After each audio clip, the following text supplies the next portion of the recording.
let us know. Always bring your clients treats.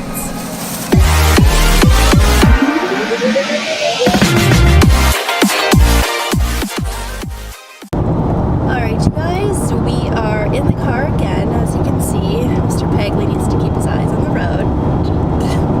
But we are on the road again, heading to Ocala, Florida, to have a few meetings with our current clients that use the software, and we are basically just exploring as to why they use it, what problems they were facing before they started using it, what problems the software is solving, what enhancements and features they want to see with it. So basically just doing a bunch of, research and, creating that customer success story. That's right. Do you have anything? No, I'm super excited. With every new product or service, it's important to really understand the pain points of your clients and the people that are using your software.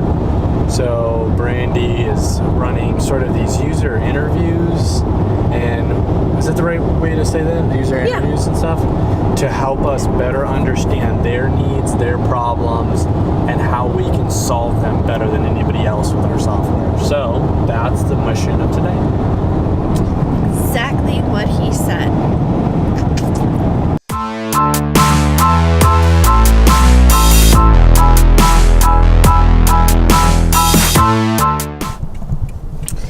Another aspect of business is looking good. Josh over here needs to get his hair cut by his boss babe's sister, because she owns her own salon now, which is super cool. So we are heading there to get a trim. This is Caitlin, the owner of the salon. Hey y'all.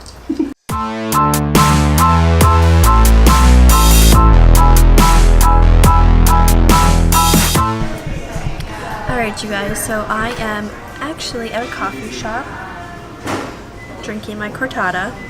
Fun fact, if you want to put some hair on your chest or not sleep for a night, order one of these.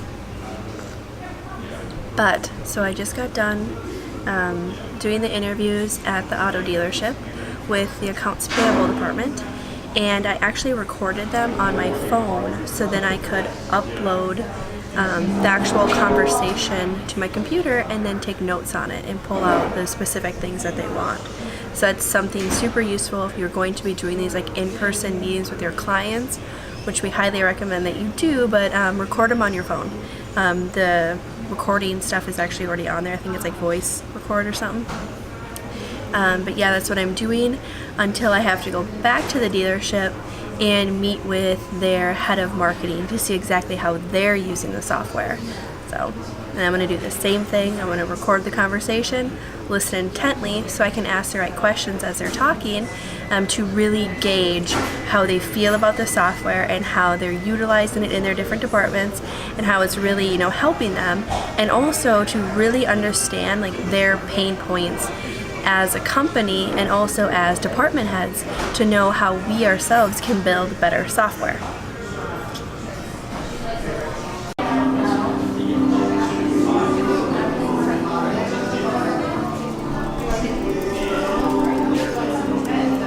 So one of the goals of today was to talk to clients more. I don't think there's ever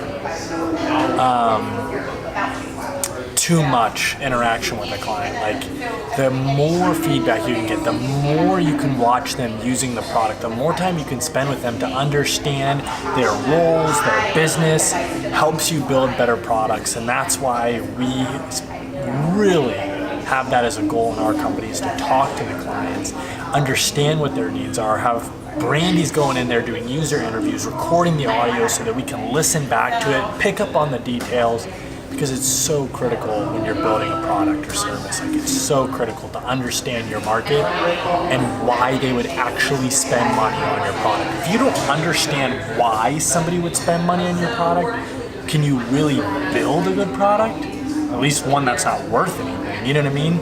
In order to build something of value, you have to understand why they would exchange money. And so that's what we do. Round of interviews number 2. So right now, Brandy just left to actually go do some more client interviews. One thing that's really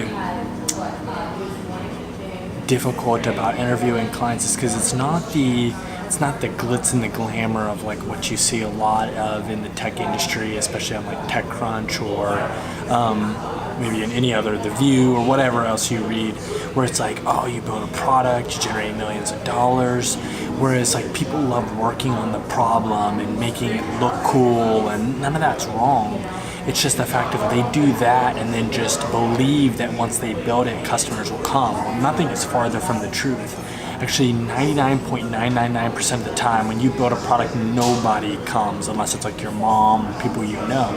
In order to really have a successful product, you have to get out, get your hands dirty, get your hands in the mud, talk to the clients, understand what the pain point problems are, and so that you can actually solve something worthwhile to the individuals you're building the product for, to the magnitude that you actually have to understand why would they not just spend $10, but why would they spend $1,000? And when you're in front of them and talking with them, that's when the rubber meets the road. So Brandy is doing the user interviews right now, which is a very hard thing, recording the audio, taking notes, making sure we understand people, and I'm in here just actually now working on the actual software.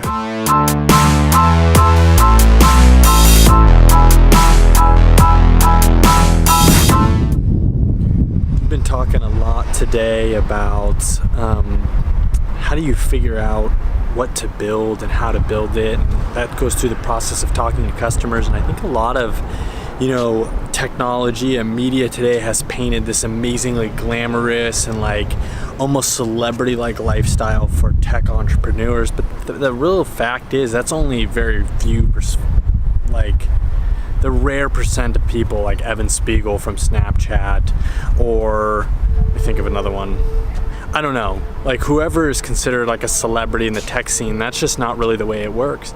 Like you have to, if you're getting in and you're trying to solve a problem in tech, you have to really love solving problems. You have to love thinking about what is somebody facing and what are the pain points that they're going through, because at the end of the day as entrepreneurs, we're problem solvers. We're building a product to solve a problem for somebody, and in exchange they pay us for the value we bring to them.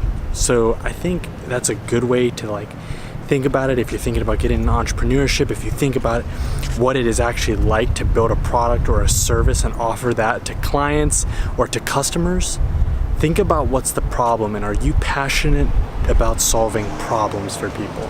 That's kind of one thing I really love about what I do. So that and building cool stuff, like I love doing that too. All right, so I just got back from doing a user interview with Danny, who is a marketing director at one of the dealerships that we are in, and the interview went great. Just really talked to her about the product, what she likes, what she doesn't like, what she wish it had, and then any other sort of processes that she has throughout her day that could possibly be automated. So pretty much just asking her what her day's like her day-to-day stuff, and that actually uncovered a whole new product in itself that we could potentially build for them and other people. So kind of just the whole point of this vlog is to, share with you guys how important it is to talk with clients and potential clients, and that's something that we're learning along the way. So obviously we want to share our knowledge with you guys, so when you're growing a company, you can do the same. Yeah. You guys have enjoyed it so far. Yeah. Today. Are we ending the vlog here? Yeah, we might possibly end it here, or maybe you'll see us eating a milkshake or drinking a milkshake. I don't know, Snorting a milkshake. Snorting, yeah, possibly.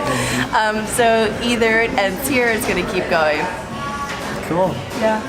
But thank you guys once again. If you did like this, give it a thumbs up and subscribe to our channel below, and also share this with people that are building businesses or developers or anybody just really trying to do something awesome. Yeah. We were thinking of ending the vlog, but then this happened. We're meeting my dad here for dinner. This was actually Brandy's suggestion. I was about to say something really bad. You were about to catch that on tape. No. Huh? I'm not gonna say it. All right, well, we'll end